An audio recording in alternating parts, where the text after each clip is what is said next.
साथियों नमस्कार, मैं हूं नीरज पटेल और आप देख रहे हैं नेशनल जनमत। आजमगढ़ और रामपुर दोनों उपचुनाव के चुनाव प्रचार की मियाद खत्म हो चुकी है।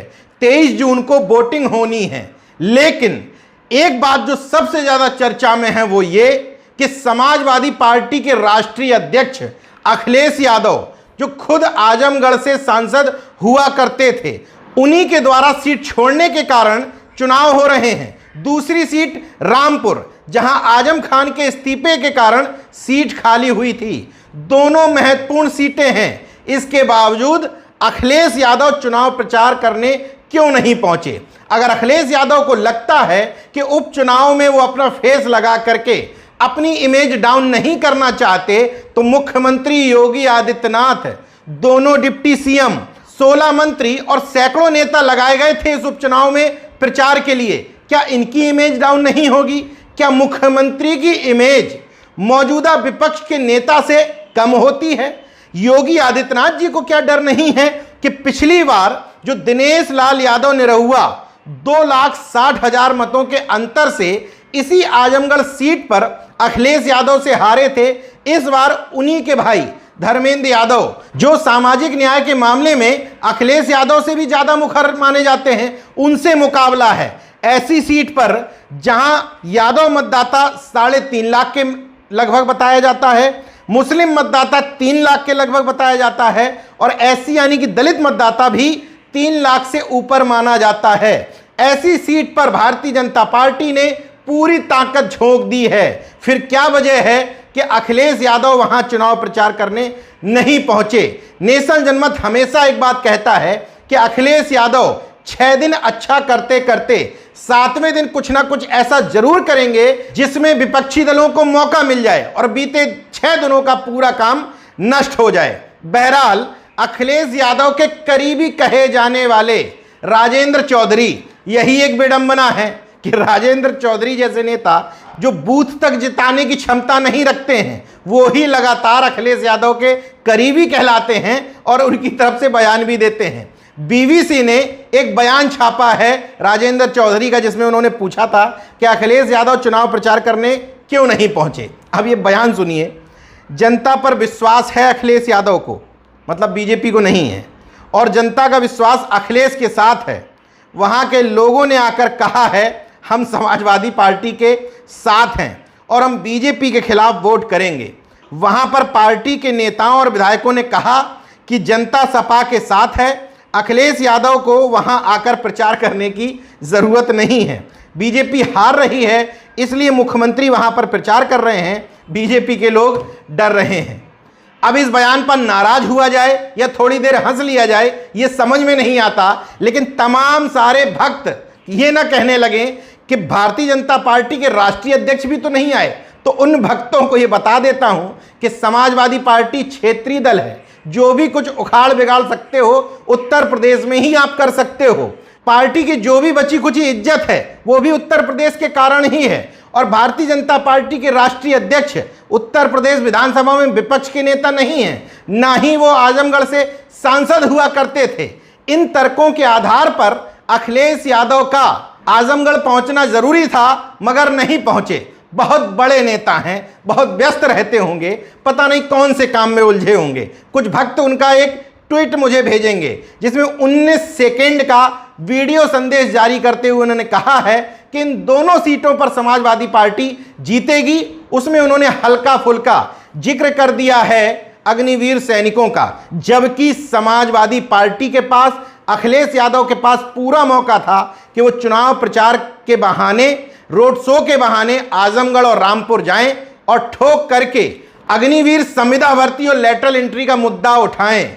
मगर ट्विटर और फेसबुक से आगे अखिलेश जी बढ़ ही नहीं पाते हैं। जब भी लोगों को लगता है कि अखिलेश यादव अब बदल रहे हैं, क्योंकि एमएलसी के जो टिकट दिए आपने वो समाजवादी पार्टी और अखिलेश यादव की जैसी इमेज है, उसके मुताबिक मैं कहूंगा कि काफी हद तक ठीक ठाक दिए हैं। कपिल सिब्बल का नाम अगर हटा दिया जाए वैसे हटाया तो नहीं जा सकता क्योंकि आरक्षण विरोधी थे और उनको राज्यसभा भेज दिया, तो दूसरा टिकट जो उन्होंने दिया, तीसरा टिकट दिया, वो भी मैं काफी हद तक ठीक मानता हूं।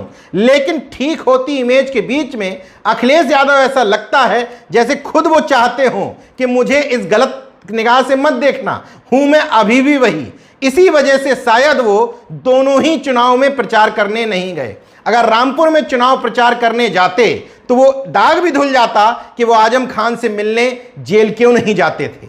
और इसके साथ ही समाजवादी पार्टी के ऊपर जो आरोप लग रहा है कि मुस्लिमों ने खुल करके विधानसभा चुनाव में समाजवादी पार्टी का साथ दिया और 34 विधायक जिताए, इसके बावजूद अखिलेश यादव बुलडोजर के मामले पर सड़क पर निकल करके प्रदर्शन नहीं करना चाहते, महज एक दो ट्वीट करके अतिश्री करा लेना चाहते हैं। यह भी दाग धुल जाते कि अखिलेश यादव को धर्मेंद्र यादव जैसा बोलने वाला, लड़ने वाला, सामाजिक न्याय के प्रति प्रतिबद्ध अपने ही परिवार में कोई नेता नहीं चाहिए। अब इस घटनाक्रम के पीछे अखिलेश यादव को जीतने की गलतफहमी है या ना जीतने की निराशा, ये वो ही जानते हैं। बहरहाल आजमगढ़ में चुनाव इस समय पिछली बार की तरह आसान नहीं है। धर्मेंद्र यादव अच्छे कैंडिडेट हैं, इसमें कोई डाउट नहीं है।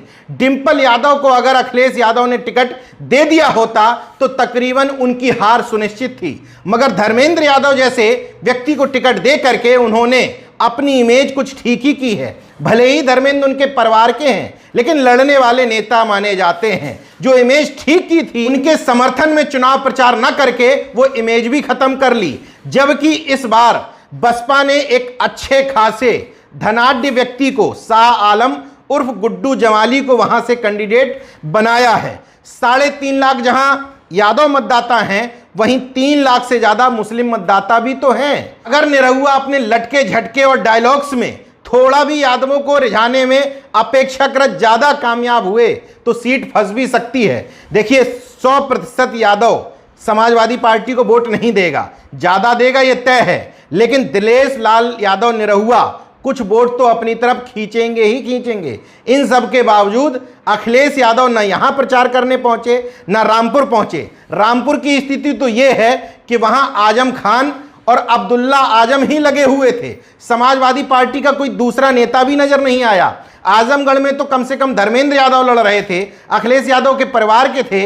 रामगोपाल यादव लगातार वहां कैंपेन किए हुए थे, तो कम से कम चेहरा दिखाने के लिए समाजवादी पार्टी के तमाम नेता वहां पहुंच रहे थे। मगर रामपुर में तो ऐसा लग रहा था जैसे आजम खान के लिए यह व्यक्तिगत प्रतिष्ठा का सवाल बन गया हो। समाजवादी पार्टी को कोई फर्क नहीं पड़ता कि कौन हारे कौन जीते, फर्क तो भारतीय जनता पार्टी को भी नहीं पड़ता। इन दोनों सीटों पर भारतीय जनता पार्टी जीत जाए या हार जाए, मौजूदा मोदी सरकार पर इसका कोई असर नहीं आना है। फिर भी भारतीय जनता पार्टी कितना भी छोटा चुनाव हो, कितना भी बड़ा चुनाव हो, उसी एग्रेशन के साथ लड़ती है कि मानो वो ये बताना चाह रही हो कि हमें जीतने की आदत पड़ गई है। दोनों सीटों पर अभी भी कह रहा हूं कि मेरे हिसाब से पलड़ा समाजवादी पार्टी का ही भारी है, लेकिन इस तरीके से बेरुखी, घमंड या निराशा समाजवादी पार्टी के भविष्य के लिए कतई उचित नहीं। दोनों सीटों पर भारतीय जनता पार्टी का खेल देखिए। आप कहते हैं ब्राह्मण बनिया और अब ठाकुरों की पार्टी है, उसने दोनों सीटों पर एक पर लोधी उतारा, एक पर यादव उतारा। आपके ऊपर आरोप है कि आप मुस्लिम यादव की पार्टी हैं, आपने दोनों सीटों पर एमवाई समीकरण ही उतारे। हालांकि दोनों सीटों पर मुस्लिम और यादव ही ज्यादा अच्छा लड़ सकते थे। ऐसे समय में जब Bharatiya Janata party cast equation का तथाकथित सामाजिक हिस्सेदारी का ख्याल रख रही है, ऐसे समय में आपका मौजूदा स्वरूप भारतीय जनता पार्टी को बड़े फलक पर पटकनी देने में सक्षम नहीं है। हर कीमत पर बदलना होगा, घरों से बाहर निकलना होगा। इस तरह की टेंडेंसी कि हम घर बैठे ही जीत जाएंगे, हम इतने बड़े नेता हो गए हैं कि हम छोटे चुनाव में प्रचार करने नहीं जाएंगे, 2024 नजदीक है। ऐसे में नकारा रणनीति आपके अपने ही कार्यकर्ताओं में नकारात्मकता का भाव पैदा करेगी। देखते रहिए नेशनल जनमत, जागरूक और सजग बने रहिए। जय विज्ञान, जय संविधान, जय लोकतंत्र। धन्यवाद।